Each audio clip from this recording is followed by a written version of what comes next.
Hey, what's up, y'all? Okay.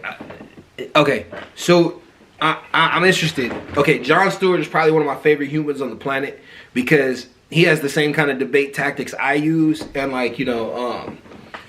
they're good. They're good. I consistently use all the time. So like I don't want to say he uses straw. No, he doesn't use straw man fallacies or red herring. But I don't know. Like I use red herrings all the time.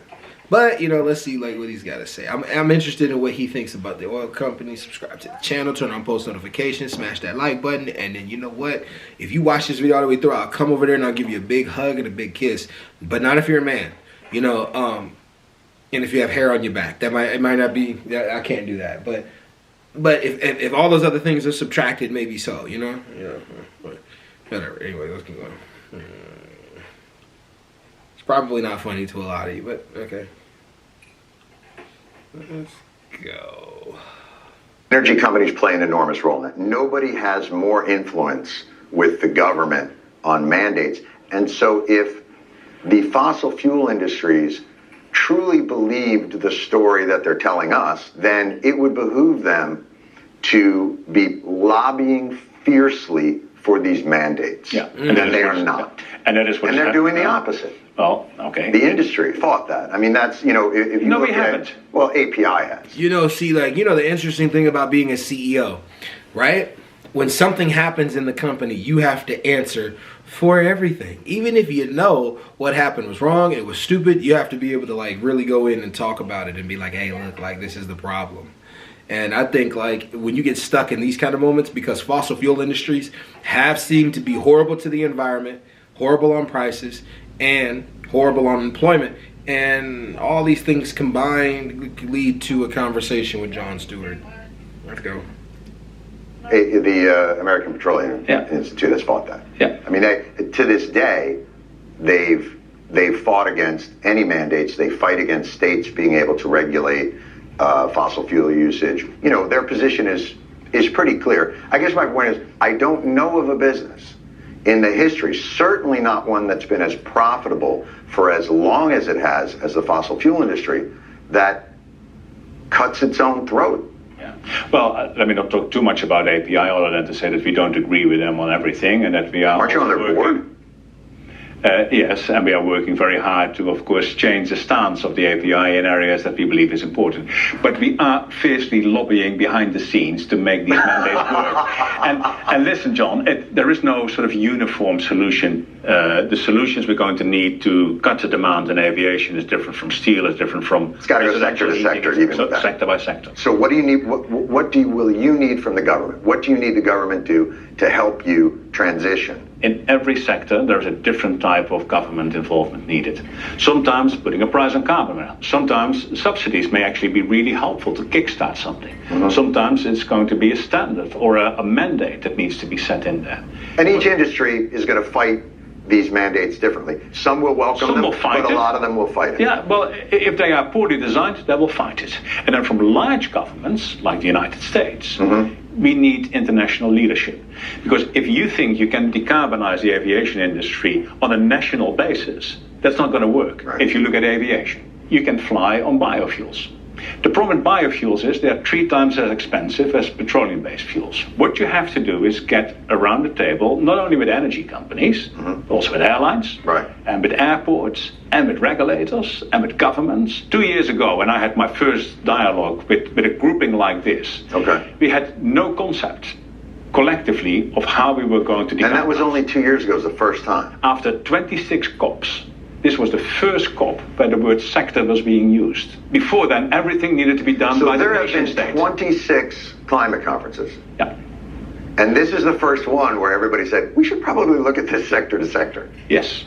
Jon Stewart, this is why I love his debating tactic, or even the way he communicates messages.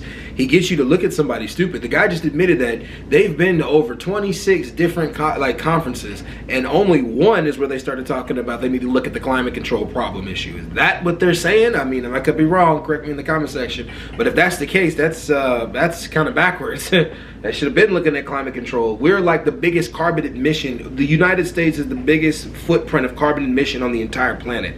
Like, so China has over 1 billion people, and they're lesser than us. We have the highest emission of carbon emission, but he doesn't sound like he's from the U.S. So I'm curious to know, like, who is this guy? I'm gonna learn more about him too. Let's keep going. So why is that? Why are we still talking about this as something we should be doing, not something we are doing? I think it is because of the unbelievable complexity of the problem, the fragmentation. How big a change would it be, though, if these energy companies were to together announce an ambitious plan for building out the infrastructures sector to sector, using the profits of the legacy business as seed money to that transitional infrastructure? We will need to use some of our oil and gas cash flows to build the hydrogen business of the future. Because if I was just only allowed to use the hydrogen income, it would take a century to build. Interrupting what is a brilliantly profitable business, which is oil and gas. Like, maybe the real people you need to convince are the shareholders of a company so accustomed to these incredible profit margins. So, truthfully, in my mind, unless we can convince energy companies that they own a lot of this future, we can't make that transition with the speed that we need to make it with. So here's maybe a different thought. Cleanup. Planet Earth as a Superfund site for carbon. Let's pay energy companies, the companies that extracted this fuel in the first place. Let's pay you to clean it up. You cannot solve the problem by just sequestering the carbon that we take out. You can't just pull it out of the air and jam it into the ground. That's not a system-wide solution. The first thing you have to do is make the problem a whole lot smaller. And then indeed you cannot reduce it all the way down to zero. We will always have use for carbon-based energy, whether you like it or not. Understood. So if we are going to get to 1.5 degrees by the end of this century, it may well be that by 2050 we are over 1.5 degrees, and we need the second half of the century to clean up. And some of it will indeed have to be capturing the CO2 out of the air and sticking it either in the ground or in a plant. And we need to be as aggressive as we can. And I think there's a role for governments to play. There's a role for companies like us to play. And I think the sooner that we as a society get aligned on that idea, the more progress we can make. But you do have people who believe that it is just prolonging the life of fossil fuels. In many respects, some of those are opinions expressed by activists, and activists have the least amount of power in this equation. I disagree with you there. Really? Absolutely. Activists aren't the ones that are keeping the government from mandating these things. The industry is. The activist power has gone in deep into society. Yes. And now we have discussions with our investors who say, society doesn't want this, so why are you looking for this solution? They've done an amazing job of raising the consciousness of this and of putting pressure. But man, if we're having a Lifetime Achievement Award where we put energy lobbyists and customers of fossil fuels and governments and activists in the same room, like, those first three I mentioned hold the real power. Yeah. And so how does an industry regain the trust of a public that so needs them to lead this transition when we're so accustomed to being, in some ways, forgive the pun, gaslit by the industry, that they're far more concerned about this when you know what their core business is, and that trust is at an all-time low? Well, that's indeed a very difficult question. There is no way I can talk to you, John, or to the public at large and say, trust us. Right.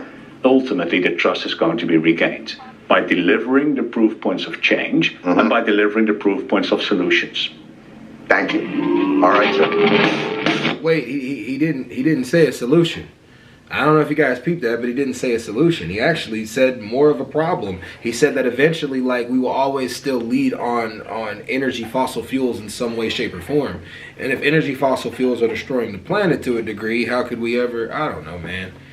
That dude had me all up in a tizzy. You know, like, that's the interesting thing about CEOs and big successful people. Like, they know how to talk their way out of things that they know they should be answering questions to. Like Jon Stewart had some really good questions there. Like are you guys gonna spearfront the movement to help to save the planet? And he didn't answer. He really kind of didn't answer the question. But anyways, y'all, hey, I'm out. Peace.